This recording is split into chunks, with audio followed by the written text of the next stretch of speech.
ya estamos con todo. 3, 2.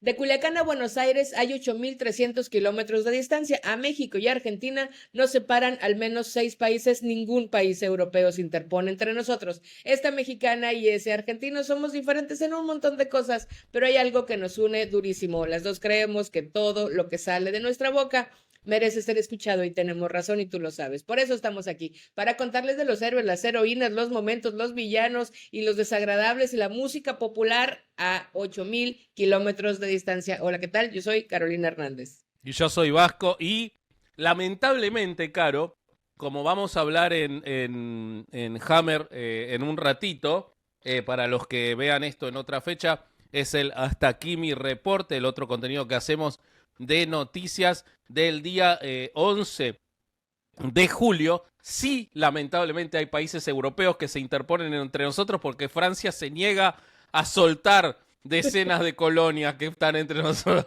Así que... Macron. Pues quieran o no, sí lo saben.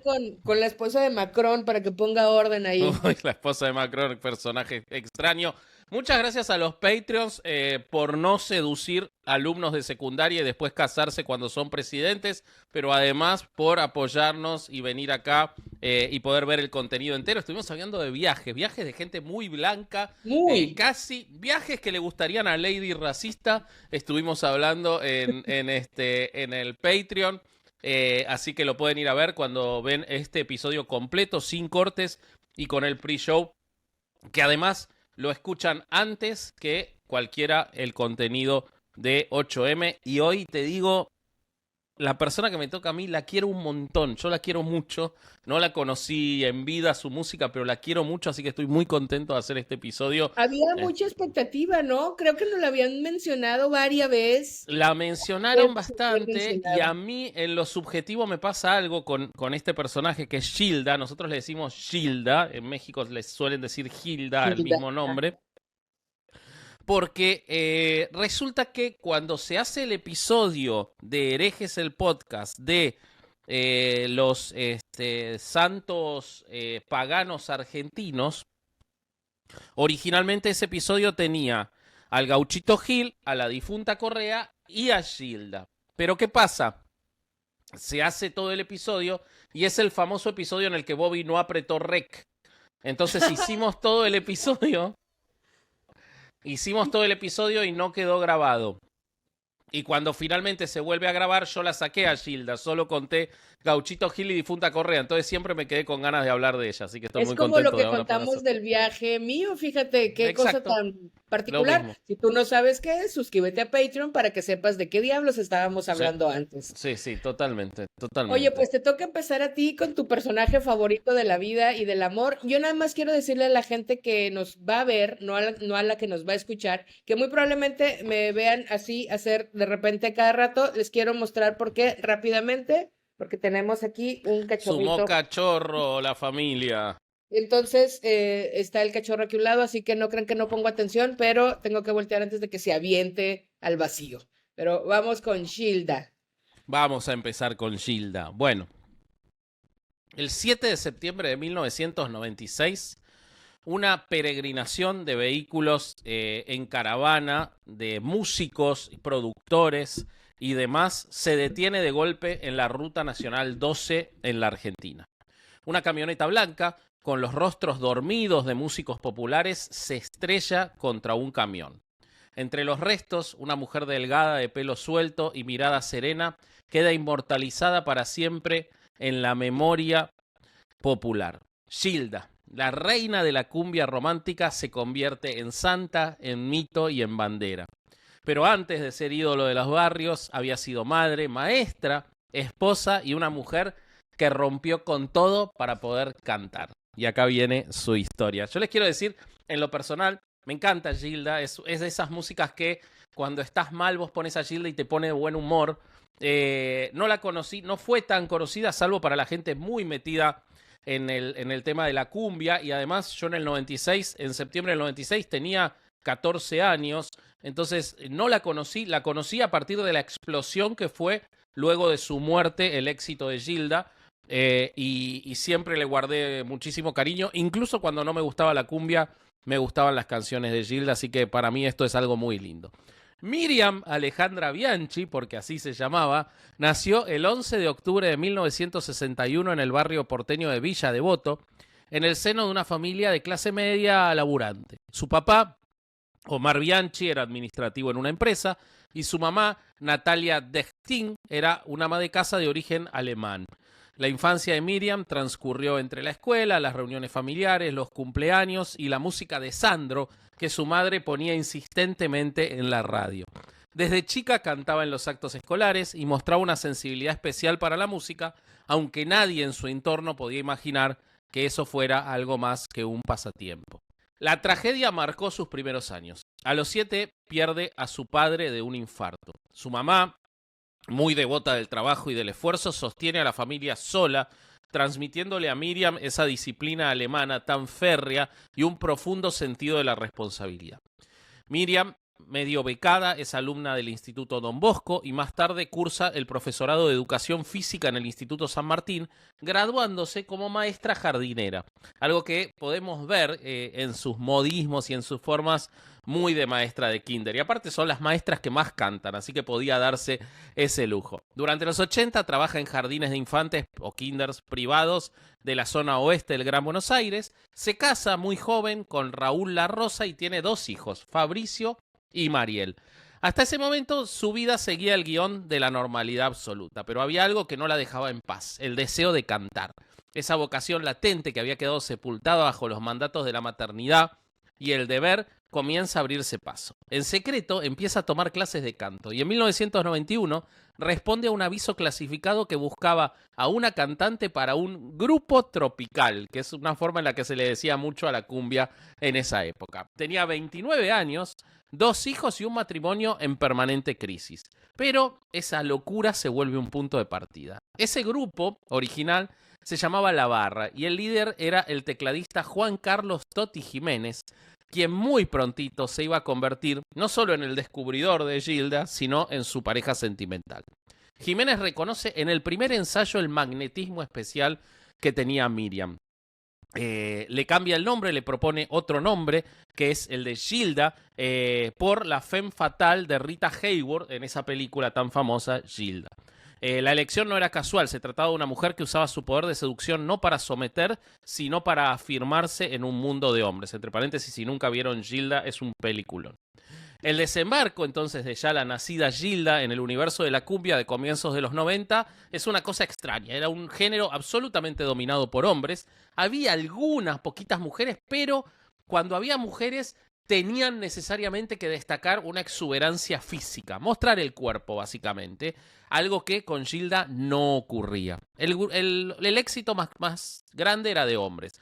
Ricky Maravilla, Alcides, el grupo Sombras, el grupo Caricia, el grupo Green. Las mujeres eran las coristas, las bailarinas, las musas en los videoclips, pero nunca las protagonistas. Gilda irrumpe con esa voz suave, sin gritos, sin giros estridentes, sin ropa exhibicionista, con letras que hablaban de amor, de abandono, de dolor, de deseo y sin resignación. No bailaba provocativa, no usaba vestidos ajustados, no proponía ninguna estética sexualizada, era Gilda. Su primer disco, De Corazón a Corazón, aparece en el 92 bajo el sello, no te va a gustar el nombre del sello, pero así se llama, Magenta. La producción es austera, sin grandes recursos, pero con una sensibilidad muy inconfundible. Canciones como La Puerta o No es mi despedida empiezan a sonar en las radios tropicales, especialmente en ese conurbano profundo. Totti hacía la composición y arreglaba, Gilda escribía las letras. Corazón herido, que habla, por ejemplo, de la experiencia femenina sin pedir disculpas, es una canción de las primeras que escribe ella y es muy moderna. El éxito no llega, la verdad. Las discográficas y los productores miraban con desconfianza que una mujer así, que no parecía el estereotipo de las pocas mujeres cantantes que había en la cumbia, fuera a vender. En más de una ocasión le sugirieron cambiar de estilo porque era muy físicamente atractiva, pero ¿viste ese estilo maestra jardinera que es esa persona como medio etérea? Así era Gilda. Entonces le dijeron que cambiara de estilo, que modificara su apariencia, que fuera más cumbiera. O sea, que cumpliera determinados estereotipos, cosa que Gilda se negó a hacer. Conserva su estética sencilla, sus vestidos modestos y su postura firme pero cercana. Nunca dejó que la convirtieran en ese personaje que querían. Mientras tanto, la ruta, el camino, era permanentemente la vida de ellos. Arman una agenda incesante de presentaciones por el Gran Buenos Aires, el litoral, el norte del país. Tocaban en clubes, en discotecas de cumbia, en festivales barriales, en los cuales cobraban muy poquito o nada, y el negocio era hacer 6, 7 shows de media hora por noche. O sea, vivían en la ruta. En muchos lugares la despreciaban, decían que era cumbia de minas, o sea, de mujeres. En otros la recibían con algo de cariño. Gilda se acercaba a la gente con mucha humildad, saludaba a todos, firmaba todos los autógrafos que le pedían. Y lo que empezó a pasar es que la cumbia, la bailanta, eran lugares donde el que decidía dónde se iba era el hombre y llevaba a la mujer. Y a Gilda la empiezan a descubrir las mujeres como un contenido propio de ella. Y la empiezan a seguir. Empezaban a entenderse y sentirse implicadas en sus letras, en su tono, en esa fragilidad con mucho coraje, típica de muchos lugares a veces del conurbano, de esa clase media, media baja. Y empiezan a seguirla y a llenar con esa identidad propia los lugares. Las canciones no jugaban con doble moral, no tenían un sentido oscuro, eran canciones que no eran agresivas, eran cuentos sentimentales, tristes, pero muy humanos. Fuiste, no me arrepiento de este amor, se me ha perdido un corazón, esas tres son hermosas las tres. Irán conquistando los corazones de la cumbia y también de a poquito llegaban al circuito radial. El fenómeno empieza a crecer, empieza a lograr tocar en Capital, algunas radios la empiezan a pasar. El segundo disco duplica en ventas al primero, llamado La Única, pero la verdad, el reconocimiento masivo todavía no llegaba. Mientras tanto, la vida personal de ella cambiaba. Ella se había negado. Recordemos que hacía giras por todos lados, se había negado a separarse de sus hijos, entonces viajaba a todos lados con los dos chicos, pero sin el marido. Se separan, ella inicia su relación o consolida su relación que ya venía teniendo con Toti Jiménez, viaja con sus hijos y también con su madre, a la cual pedía que la acompañe. En la gira dormían todos en hoteles baratos o en el propio micro. Y entre un show y otro, ella corregía los cuadernos escolares porque seguía siendo maestra entre semana. Tenía una fe ciega en que en algún momento iba a llegar el éxito. Era muy creyente, creía en los santos, en los milagros, en las señales, hablaba de una señal. Empezó a generar en sus seguidores esta cosa de fervor, mucha gente le empezaba a escribir cartas, gente que le decía que sus canciones la habían salvado del suicidio, del abandono, de la tristeza, y ella respondía todas las cartas a mano.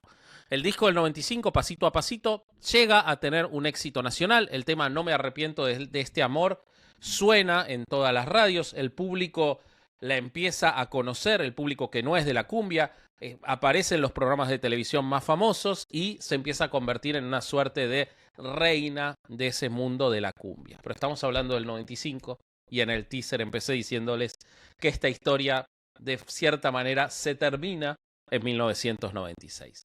Ese año que paradójicamente es el de la consagración definitiva. Las giras ya empiezan a ser en lugares más grandes, su nombre y sus canciones empiezan a sonar en todo el país. El disco Corazón Valiente se vuelve un éxito muy, muy grande y la industria la empieza a mirar con respeto. Empieza a girar en Uruguay, en Paraguay, empieza a probar en nuevos géneros.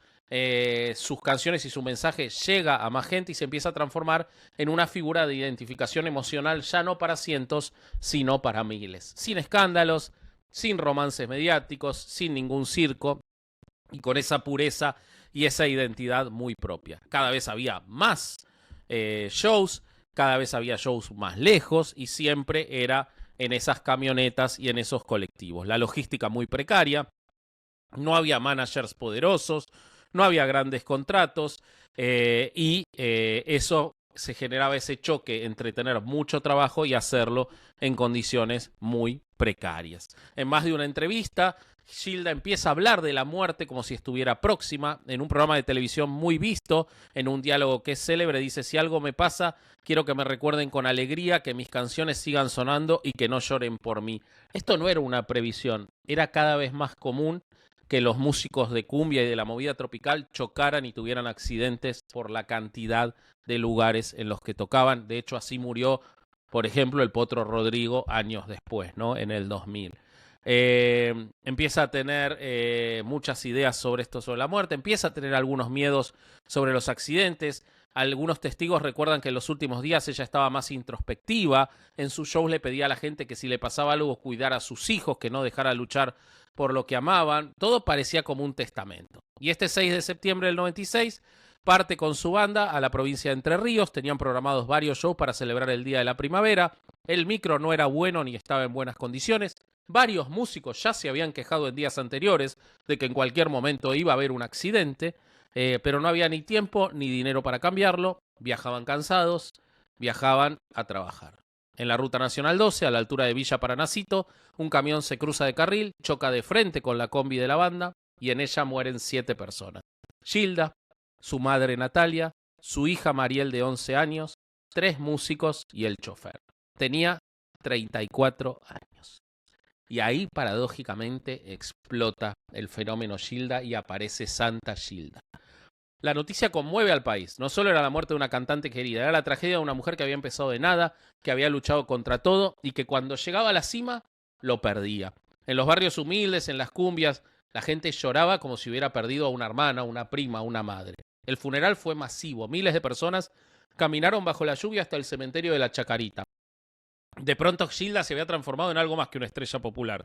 Era un ícono de la fe. Empezó a hablarse de milagros en su tumba, de promesas cumplidas, de enfermedades curadas. Su imagen empieza a ser colocada en capillas, en colectivos, en muros y su mito crece.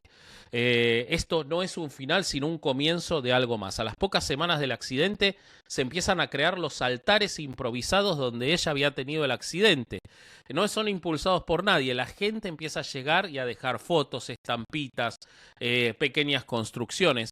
Choferes de camiones empiezan a llevar la foto de Gilda con ellos cuando viajan. Rosarios, pañuelos, fotos de hijos curados. Se conoce como el santuario de Gilda. Y se le empiezan a atribuir milagros. Niños sanados de enfermedades, embarazos imposibles que se concretan, accidentes evitados. Lo que nace del dolor popular se convierte en un fenómeno religioso. Sin templos, sin dogmas, sin intermediarios. Se la ve como una santa laica, como una santa pagana, una protectora de los humildes, una patrona de los desamparados. Si bien la Iglesia Católica nunca lo avaló, nunca lo combatió. Como que han entendido ese fenómeno cultural popular al cual ellos muchas veces no llegan y, si bien no lo reconocen, de cierta suerte lo abrazan, porque además ella era muy católica.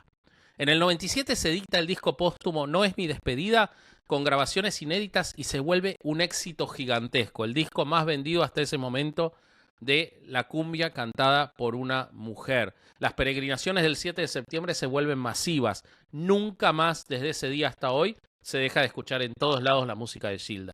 La actriz y cantante Natalia Oreiro, una de sus fans más públicas, mantiene viva la leyenda, la homenajea en sus recitales, se empieza a vestir como ella y en 2016 protagoniza la película Gilda, no me arrepiento de este amor, basado en testimonios reales y documentos familiares, que se vuelve un éxito y que trae a Gilda a nuevas generaciones.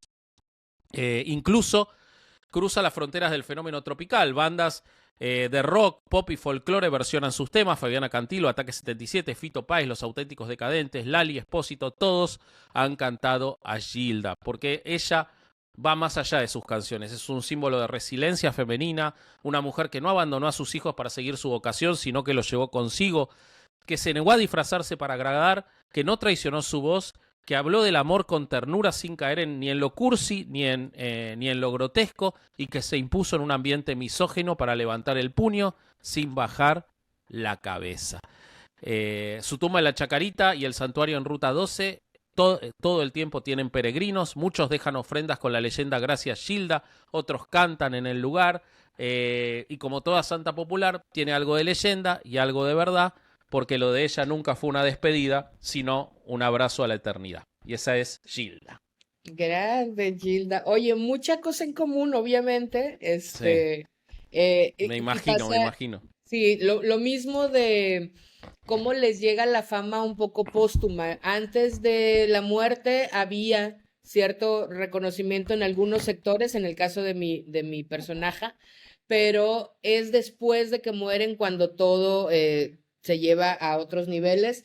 Em, la convirtieron, a Gilda quisieron convertirla y no se dejó, y a mi personaje la convirtieron desde el principio, es decir, la crearon Mira, pensando en que fuera ese producto tal no cual. sabía eso, mira. Sí, ahí ahorita lo vamos a ver. No es que no fuera auténtica, pero hay detrás de ella mucha imposición. Y lo de la película también, acá le hace la película Jennifer López y es a partir de la película que Jennifer López también hace un boom. Como ya habrán imaginado, mi personaje es Selena, y creo que empezamos igual un poco. Nada más para terminar con Gilda, nunca la he escuchado, fíjate, y ahora Bueno, ahora que después dijiste, busca. se me quedó y lo dejé pasar, y la voy a buscar pero sí la estuve buscando aquí en las fotos y sí, se ve como la maestra del kinder. Sí, totalmente, totalmente. Pero buscala, te va a gustar su música. Y ella cantaba muy dulce, muy lindo. Va muy encaminado aquí, de hecho empezamos un poco igual. El viernes 31 de marzo de 1995 a la 1:05 de la tarde, la noticia cambió el rumbo de la música Tex-Mex. Mataron a Selena. Aquel día la cantante de 23 años había ido a la habitación del motel Days Inn en Corpus Christi, Texas, en donde Yolanda Saldívar, quien era la presidenta de su club de fans y se había convertido en su asistente personal y gerente de ventas de su marca, le entregaría unos registros comerciales que Selena necesitaba para una declaración de impuestos. En su encuentro se dice que hubo una confrontación, evidentemente, y a las 11:48 de la mañana Selena recibió varios disparos por la espalda con un revólver calibre 38, alcanzó a salir corriendo de la habitación y sangrando llegó a la recepción, en donde poco antes de colapsar le dijo dos cosas a la recepcionista: Yolanda, habitación 158. Fue llevada de urgencia a un hospital cercano, pero casi una hora después, Selena Quintanilla Pérez, la reina del Tex-Mex, la hija favorita del pueblo bicultural, fue declarada muerta. El anuncio recorrió la frontera como un escalofrío. Primero fueron los noticieros locales, luego los canales latinos, después CNN. Los locutores, algunos no podían contener el llanto en vivo, pero eso fue sobre todo en la frontera de México con Estados Unidos, en los barrios tejanos, en las taquerías de Chicago, en las fiestas de quinceañera, en los mercados de Tijuana, donde la tristeza fue inmediata y profunda. En la capital del país, la noticia llegó envuelta en una mezcla de incomprensión y el bien arraigado raciclasismo. La mataron en un motel. ¿Era realmente mexicana? Bueno, pero ¿quién era Selena? Selena no era una cantante, era o no era solo una cantante, era un espejo, era la prima, la hermana, la amiga que se atrevió a cantar en dos idiomas, a mover las caderas con descaro y dignidad, a brillar sin pedir permiso. No quise hacerlo, no quise matar a nadie, decía Yolanda Saldívar entre sollozos, durante un enfrentamiento de 9 horas con la policía, durante las cuales estuvo encerrada en su camioneta y se apuntaba con un arma en la cabeza. Eso lo seguimos en vivo, los noticieros cubrían la noticia todo el tiempo. Más de 50,000 personas hicieron fila para ver el cuerpo de Selena el día antes de que fuera sepultada y faltaban solo 13 días para su cumpleaños número 24. La niña que cantaba en los estacionamientos, la que estaba destinada a romper las fronteras del idioma, de género y de clase, se había ido. La bala no solo le partió el pecho, también abrió una herida geopolítica, cultural y emocional que todavía no cierra. Ella era el sueño de una América que podía reconciliarse con su parte latina sin traducirla en inglés, y también fue, aunque breve, la esperanza de una juventud chicana que por fin veía su reflejo en la pantalla sin filtros ni acentos doblados. Selena Quintanilla nació el 16 de abril de 1971 en Lake Jackson, Texas, y desde entonces su vida fue un ir y venir entre dos mundos que no terminaban de aceptarse mutuamente. Antes del Grammy, antes de los trajes de lentejuela y de los estadios llenos, hubo una niña cantando cumbias en un restaurante en bancarrota. Selena tenía apenas 9 años cuando su padre, Abraham Quintanilla, ex músico frustrado, ex militar y hombre muy duro de carácter, la escuchó cantar en la cocina de su casa y supo que ahí había algo, no solo una voz, un futuro. Y así nació Selena y los Dinos, una banda que no tenía escenario físico, pero que sí tenía una misión: sobrevivir. Todos sabían que el centro del huracán era esa niña de ojos enormes y sonrisa ensayada que aprendió español fonéticamente porque lo necesitaba para cantar. Tocaban en las bodas, en quinceañeras, en las ferias del pueblo, en estacionamientos, donde los dejaran. Selena cantaba como quien no tiene un plan B. Era la más pequeña del grupo, pero el público la buscaba como si fuera un faro, y era un poco eso. La relación con Abraham era muy difícil. Era el padre y el manager, el entrenador y el juez. La empujó más allá de lo razonable. La obligó a eso, a cantar en español sin que Selena supiera español. Ella repetía de memoria las palabras. Le enseñó cómo mirar al público, cómo bailar, cuándo girar, a quién mirar, cómo reír. Y Selena, que lo amaba, también sufría bajo ese peso. Quería estudiar moda, quería tener citas, quería ser joven, pero Abraham no estaba creando una hija, estaba creando a una estrella. Lo hacía porque sabía que el mundo no iba a abrirle las puertas a una niña morena, tejana, pobre y sin contactos. Si quería, tendría que llegar, y para llegar tendría que derribar a fuerza de carisma, de disciplina y de una voz que no dejara espacio para la duda. En 1987 gana Selena y los Dinos su primer Tejano Music Award como la mejor vocalista femenina. Después de eso lo ganó 7 veces seguidas. Era la única mujer en un género dominado por hombres y acordeones. Y no solo se sostuvo, sino que transformó el género. Metieron sintetizadores, movió las caderas, diseñó su propio vestuario. Selena no solo cantaba, Selena también proponía una nueva forma de hacer el Tex-Mex. Al norte del río Bravo, en los barrios tejanos, se comenzó a tejer la leyenda de una mujer morena con curvas reales y acento mixto, que hablaba por una generación que se sentía partida. Ella era la prueba viviente de que se podía triunfar sin renunciar a los orígenes, aunque el precio fuera muy alto. Selena fue la hija ideal del Tratado de Libre Comercio, bilingüe, bicultural, binacional, pero al mismo tiempo también fue su víctima simbólica, porque mientras los gobiernos negociaban maquilas y tarifas, ella negociaba su propia identidad en cada escenario, con los de aquí y con los de allá. En México tenía que demostrar que era lo suficientemente mexicana. En Estados Unidos tenía que demostrar que no era demasiado mexicana. En 1992 grabó Como la Flor y la frontera se rindió ante ella. La canción fue escrita por su hermano A.B. Quintanilla, quien se inspiró en una experiencia en un concierto en Sacramento donde vio una familia vendiendo flores de plástico de estas que prenden foquitos. Como la flor se convirtió en un éxito, alcanzando el segundo lugar de la historia en la lista de Hot Latin Tracks de la lista de Billboard y obteniendo certificaciones en México y justamente en Argentina. En 1994 ganó el Grammy como Mejor Álbum México-Americano. Fue la primera artista tejana en lograrlo. La prensa empezó a llamarla la Madonna mexicana, pero el apodo era un poco torpe porque Selena no era una versión de nadie, era su propia versión y su propia revolución.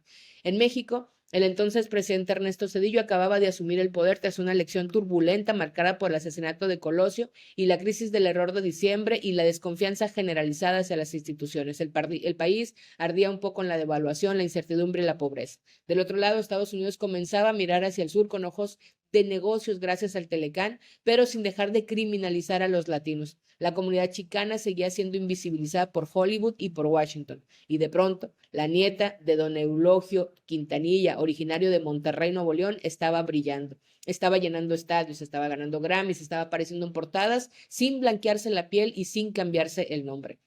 La fama no llegó de golpe, pero cuando llegó, lo hizo como una luz: televisión, radio, giras agotadas, boutiques con su nombre y hasta una línea de ropa que ella misma dibujaba. En cada entrevista hablaba de su familia, de sus fans, de su fe. No había cinismo en ella.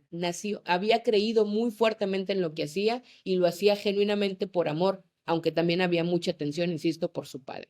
Abraham seguía tomando las decisiones por ella, controlaba los contratos, las giras, el dinero, la narrativa. Selena empezaba a desear un poco de autonomía y a veces lo decía en voz baja, pero a veces ni siquiera eso.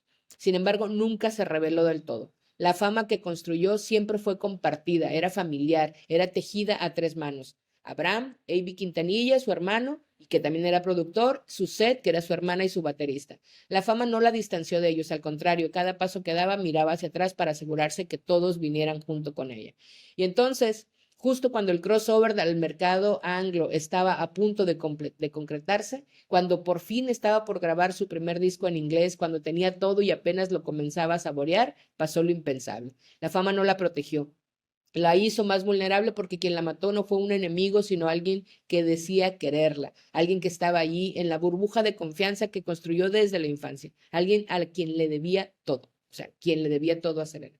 Selena no murió en la cima, murió en el ascenso más luminoso.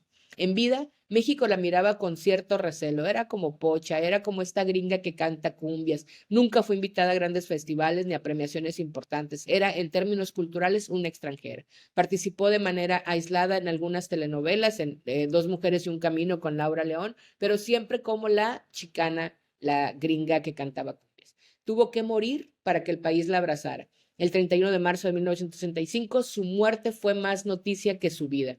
En México, su nombre aparecía por primera vez en los noticieros de alcance nacional. Muchos no la conocían y quienes la conocían apenas si sabían de aquella chica tejana que cantaba con un acento raro y usaba muchos vestidos brillantes. Después de su muerte, Televisa transmitió homenajes, sus discos se agotaron en Mix Up y la llamaron en las páginas de TV y Nota como la reina, la de los altares de barrio. La muerte la volvió leyenda. En las semanas siguientes a su asesinato, su rostro apareció en todos los rincones. La gente hacía filas para dejar flores en su boutique, para firmar su mural, para llorarla, aunque jamás la hubieran escuchado en vivo. Se vaciaron las tiendas de discos, se multiplicaron los altares, su música que muchos habían ignorado por prejuicio o desconocimiento, ahora sonaba como un testamento. Y de pronto, todos querían saber quién era Selena. Fue como si el duelo construyera al artista, como si al perderla finalmente la entendieran. El fenómeno fue inmediato y abrumador. En apenas 2 años, Jennifer López la interpretó en la pantalla grande y se volvió más famosa gracias a ella. Es decir, ahí es cuando empezaron a conocer a Jennifer López también, a hacerse la más famosa. Las grandes disqueras reeditaron sus álbumes, organizaron tributos y su familia, en especial Abraham, empezó a construir con precisión de orfebre un mito, la de la joven virtuosa, pura, familiar, ejemplar, una especie de virgen pop. A partir de su muerte, Selena se convirtió en una figura de culto, no solo como cantante, sino como símbolo de identidad, de resistencia, de posibilidad. Para las líneas latinas en Estados Unidos, verla en la tele era comprobar que ellas también podían, que podían tener el acento y el éxito y las caderas y el respeto y la risa y la autoridad. Y no fue solo en Estados Unidos, obviamente también en México, donde se le había negado un espacio. Su vida fue adoptada con fervor póstumo. Murales en Ecatepec, altares en Tepito, cumbias en Iztapalapa, se volvió entonces nuestra.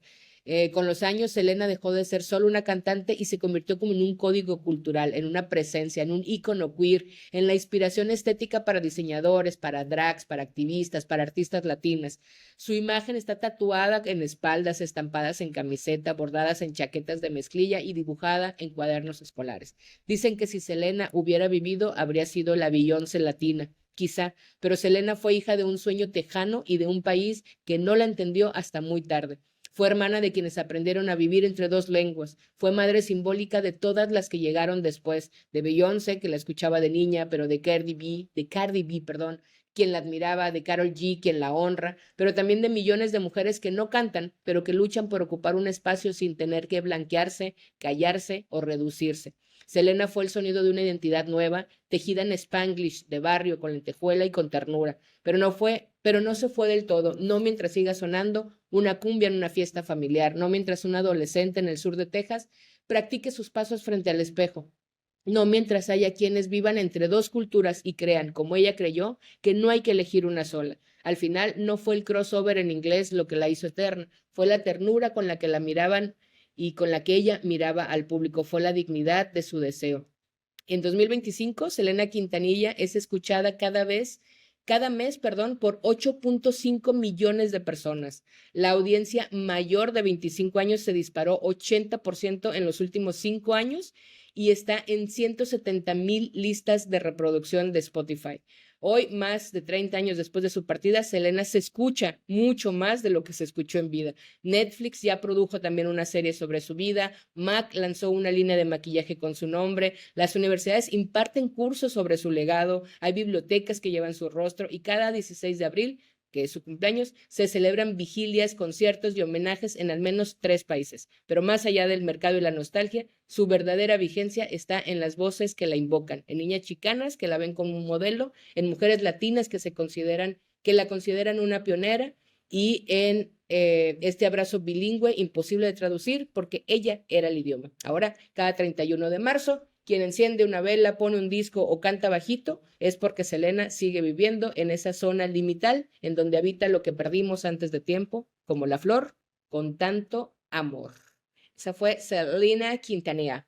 Qué lindo, qué triste. Una pregunta, ¿no? Bueno, varias en realidad. Lo del inglés, o sea, él apuntaba, el padre se dio cuenta de que el padre sí hablaba español, me imagino. Sí.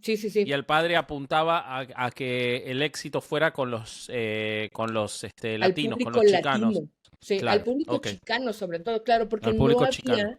no había en ese momento una figura que fuera, o sea, aprovechó todo el contexto social que había, pues de los chicanos medio relegados, de esta cultura que no sobresalía tanto, y dijo, aquí es el mero. Y creo, se dice, que Selena lo que quería era eventualmente cantar en inglés. O sea, para Claro. ella, su idioma principal, creo que después medio aprendió español, pero lo que le criticaban en México sobre todo era que lo repetía, porque no lo entendía, solo repetía el Ok. idioma. Creo que dijiste que murió en el 85, me pareció. No, fue en el No, en el 95. 95.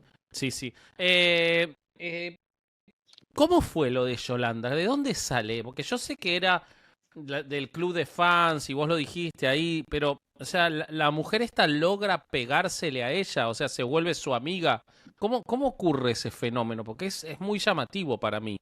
Sí, de hecho, está todavía el juicio, Estaba acaba de ser. obsesionada con ella, evidentemente. Hay novedades en el juicio porque justo Yolanda Saldívar tiene ya 30 años en prisión y sigue diciendo que ella es inocente, que no la quiso matar, que había Ah, sido un accidente, como que nunca tuvo versiones claras, hubo un montón de mitos alrededor, incluso, ya sabes, todo este rollo de si la mató porque la amaba y porque Selena le dijo que ella no la amaba igual, que si le estaba robando ok. dinero, que creo que es el que se sostiene más, que le estaba robando dinero y que cuando Selena le pide los tickets, los documentos que se supone que le iba a entregar, que ahí es donde se da cuenta que le estaba robando dinero. Pero sí, ella es la presidenta del club de fans y a partir, ves que por eso yo ya no quiero hacer estos, que te tomes la foto y que los meet and No, greet. no, no, no, no. Alberto, hay que mantener a Alberto y a César Chaires lejos, A la por las raya, porque dudas. se les bota la chompa y Sí, tú sí, sí, no. sí, sí, sí, sí. Ella era eso, Yolanda Saldívar era esa que organizaba los clubes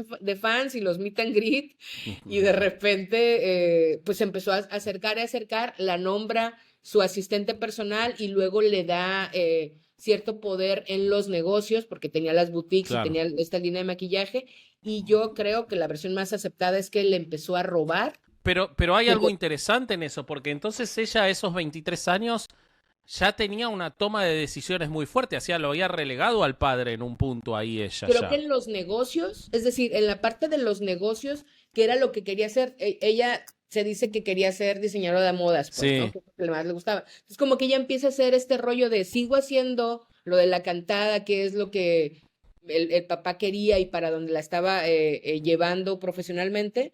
Y por su cuenta hacía esta parte de los negocios que a ella le gustaba, ¿no? De diseñar, claro. de poner su boutique, de poner estas cosas, en donde creo tenía toda autonomía para tomar estas decisiones. Pero Yolanda Saldívar siempre dijo que había sido, o sea, que no quería matarla, que Bueno, no era su intención. por las Pero dudas pues que le se quede metió creo ahí que que está. 3 balazos para no quererla matar, estaban Sí. demasiados, ¿no? Que se quede ahí que está bien. Es para estudiar otro día y ahora lo vamos a hablar en el Hammer con el tema de la manifestación. El tema o sea, esto del mexicano de nada, bueno, es una norteamericana, no es mexicana. Caray. Qué cosa, ¿no? Qué Es cosa que fuerte tienen con el tema con Estados Unidos, pero esta, es, Sí, Yo pero me sí. acuerdo que, por ejemplo, en el fútbol, me acuerdo muchísimo cuando Estados Unidos empezó a destacar en el fútbol, en el soccer, rajemos, pero yo fui de las que decía, es que no nos puede ganar Estados Unidos en fútbol, güey, ellos tienen su deporte de aplastarse latas Bueno, en la... eso yo lo entiendo porque eso tiene que ver con otras cosas, pero siento, los Yankees han utilizado las nacionalidades para hacerle daño al mundo y les terminamos comprando el discurso haciendo lo mismo. Es choto eso, es choto eso. Sí, sí, pero Nunca nos ha dado nada bueno la nacionalidad y sin embargo lo compramos, pero bueno, es objeto de otra sí, discusión. porque tiene que ver, o sea, con Selena pasó absolutamente eso, hasta que se murió, mientras no era la pocha o la gringa que cantaba cumbias, ¿Pocha sobre se todo le en el dice a los centro. chicanos, es un despectivo de los chicanos o es Sí, otra no, cosa? no es Ah, tan ok. despectivo ya ahora, pero sí, pochos son los que sus papás son mexicanos y ellos ya nacieron allá y tienen este idioma medio cortado, ¿Y el chicano qué Spanglish. es?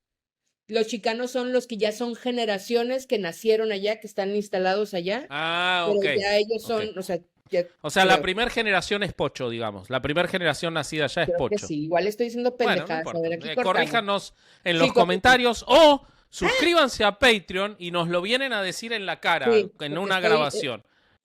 Eh, pero sí, hay un nacionalismo muy extraño, un amor-odio con los gringos. Sí, sí, sí, sí, sí. Pero bueno, en fin. Bueno, muchas gracias. Me encantó el episodio. Hermoso, hermoso. Espero que a vos también.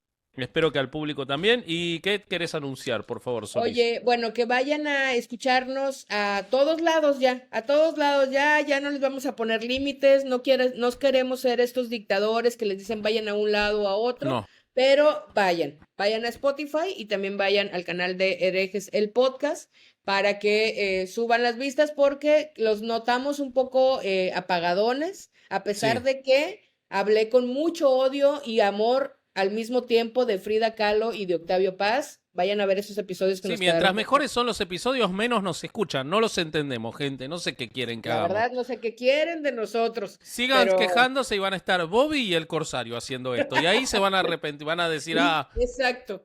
no Van a supimos. ser como Selena y como Gilda. Cuando no estemos, nos van a Sí, valorar. exactamente.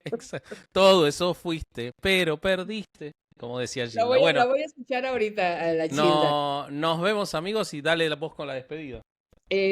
Nos vemos, gente, nos vemos pronto cuando completemos de nuevo estos 8,000 kilómetros con nuevas historias que demuestran que en el fondo no somos tan distintos como creemos. Vámonos, adiós. Adiós.